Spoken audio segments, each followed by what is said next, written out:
Um, the tariff decision is entirely up to the President of the United States. Um, I will weigh in with my advice with the President, which he will listen to my advice, but then it's up to him, of course, to make his decision.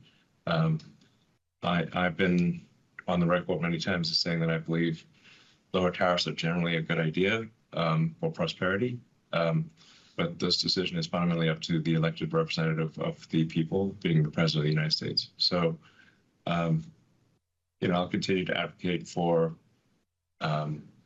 lower tariffs rather than higher tariffs. But when even Elon Musk is speaking out against Donald Trump and undermining one of his positions, you know it is bad. Elon is completely in the cult of MAGA. So for him to have called out Donald Trump, which is exactly what we saw on a newly released leaked call, shows just how much turmoil there is in this administration. And it also comes as Elon Musk has announced that he is leaving the government, separating entirely from Doge because he has his little feelings hurt. And we are going to get into both of those stories.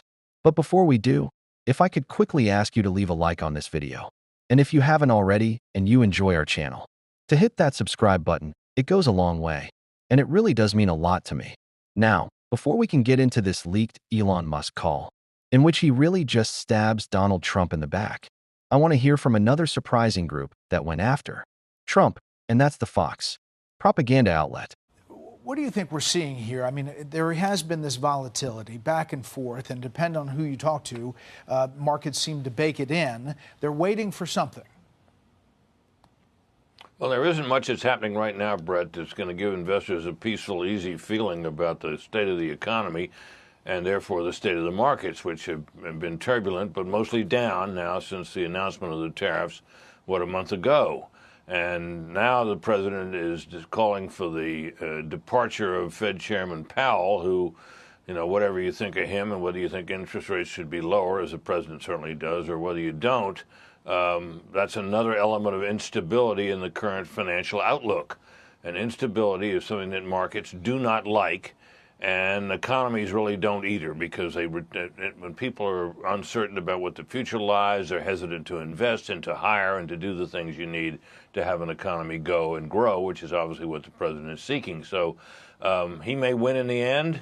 But trade wars don't have a lot of history of working out very well for any party who's involved in it. So I think that's where the worry lies, now compounded by a fight with the Fed. Yeah, just before we started this segment, in the commercial break, there was a statement put out by the U.S. Trade Representative Jamieson Greer saying that they have essentially a framework of a trade negotiation process, laying the roadmap for negotiations with India, saying that this is now starting in earnest, a roadmap for those negotiations. We've heard that about Japan. We've heard other countries. Do you think one of those deals, should they get there, change the dynamic on the market and where we stand? Well, I think if they get, one or two of those deals with countries like Japan and India, which are of some size and importance, I think might calm the markets. The concern, of course, is you've got China reaching out to trading partners, many of them the same as ours, and saying, don't you be making any deals that are against our interests with the United States. And the United States, in the meantime, of course, is saying, no, you want to work with us. We're the big enchilada here, and you can't afford to be without us. Now, there are a lot of people who think that the U.S. can win that kind of competition with China, but it is another element of uncertainty in the economic outlook. And, today, for example, Brett, China has cut Boeing off, and Boeing had outstanding orders for airplanes to be manufactured and shipped to China. Those things are, at least for the moment, at least, are stopped in their tracks. There's a cost to that. That will cut. If that stands, that will hurt jobs and growth in the United States. So these are the kinds of situations that people worry about when they see a trade war. The Wall Street Journal started by calling it the stupidest trade war in history, and they were spot on. And now, another product of Rupert Murdoch is calling out Donald Trump, the Fox propaganda outlet, making it clear what we all know and knew before, that Donald Trump, like Kayla Harris said, would invite a recession before the summer. Even started with his idiotic economic plan, the chaos that comes from tariffs, the instability in the markets, is the reason why businesses are deciding not to invest not to hire, or to even fire people, losing jobs in this economy that is close to a recession, if not already in one. And Fox knows that, and so does Elon, who's been critical of Donald Trump's tariffs, but a little quietly. But he really spoke out against them on this leaked call. I just want to emphasize that the tariff decision is entirely up to the President of the United States. I will weigh in with my advice with the President, which he will listen to my advice, but then it's up to him, of course, to make his decision. I've been on the record many times as saying that I believe lower tariffs are generally a good idea for prosperity. But this decision is fundamentally up to the elected representative of the people, being the President of the United States. So, I'll continue to advocate for lower tariffs rather than higher tariffs, but that's all I can do. Even Elon knows that tariffs are terrible, and they are causing huge problems in our economy. And I think he maybe wants to blame those tariffs for the reason that no one wants to buy anything, including his cars. We have seen Tesla drop 71% over the last 3 months, the stock price down 71%. Elon has made one of the biggest miscalculations in history. Sure, in his time in government, he was able to steal billions of dollars in government contracts in the most corrupt way possible.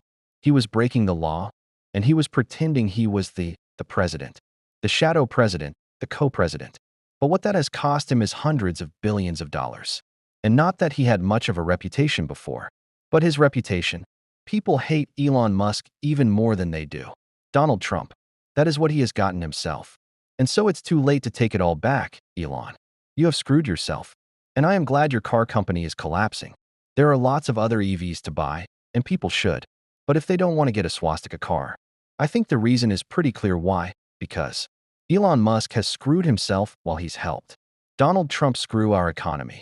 And that is exactly what Lawrence O'Donnell was calling out right here. In 1932, the unemployment rate in this country was 23.6%.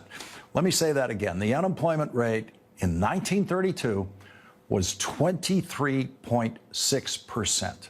We were at the depth of what came to be known as the Great Depression, the cruelest economic depression in American history. Starving children were going to bed hungry in this country in 1932. The suicide rate was skyrocketing.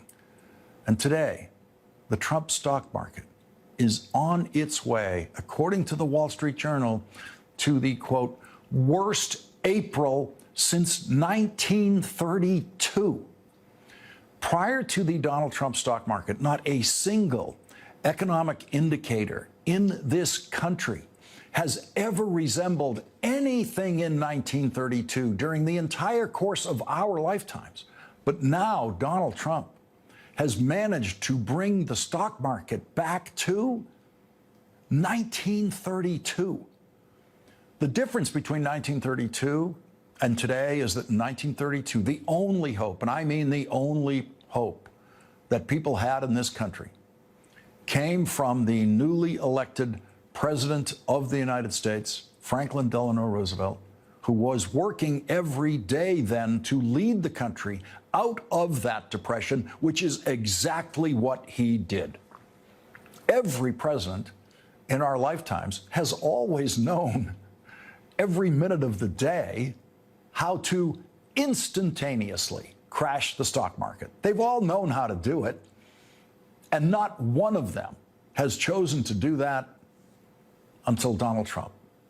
Every president always knew that all he had to do to crash the stock market was to take a public swipe at the chair of the Federal Reserve, who has always been, no matter who it is, more popular with Wall Street than any president of the United States. So for better or worse, Wall Street always respects the Federal Reserve chair much more than they respect the President of the United States. And now that respect gap is bigger than ever. And so Donald Trump decided that once again today, he would publicly attack Jerome Powell, the chair of the Federal Reserve, who was appointed to that job by Donald Trump in his first term, and then was reappointed by President Biden. That's right. President Biden reappointed Republican Jerome Powell, who was originally put into that position by Republican Donald Trump.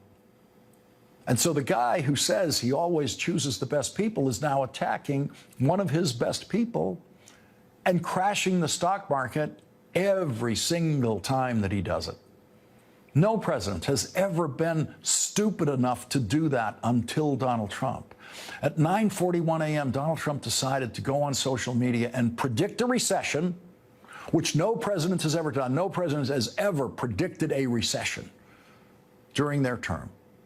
So Donald Trump predicted a recession, and then he blamed it on the Federal Reserve chair, saying there can be a slowing of the economy, otherwise known as a recession, unless Mr. Too Late, a major loser, lowers interest rates, N-O-W, capital letters. Now, all those Trump voters who believed Donald Trump was going to make the American economy better all by himself, all of them thought that he was able to do that, and they never once on the campaign trail heard Donald Trump say he could only make the economy great if the Federal Reserve lowered interest rates. Never mentioned that on the campaign trail, but now Donald Trump says, the only I can fix it guy, I can't fix anything unless the chair of the Federal Reserve fixes it for me. That's what he's saying now.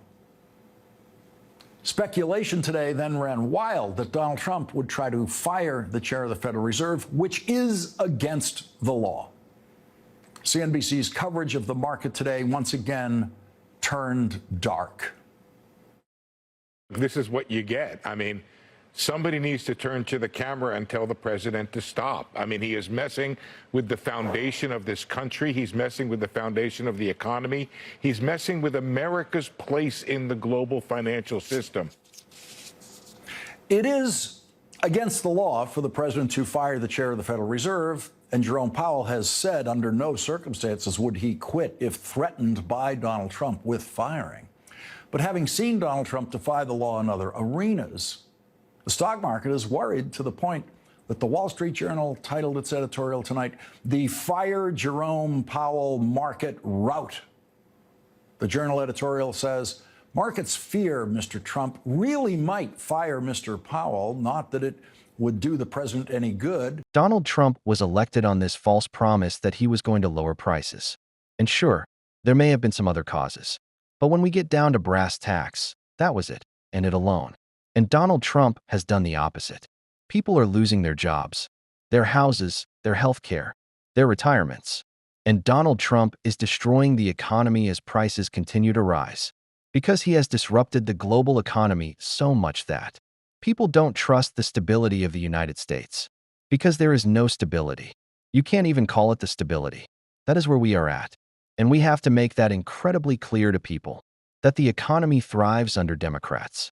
That is what we're going to keep talking about on this show every single day. And if you want to support that, as always, you can hit that subscribe button, leave a like on this video. And if you stuck around to the end, drop a blue heart in the comments.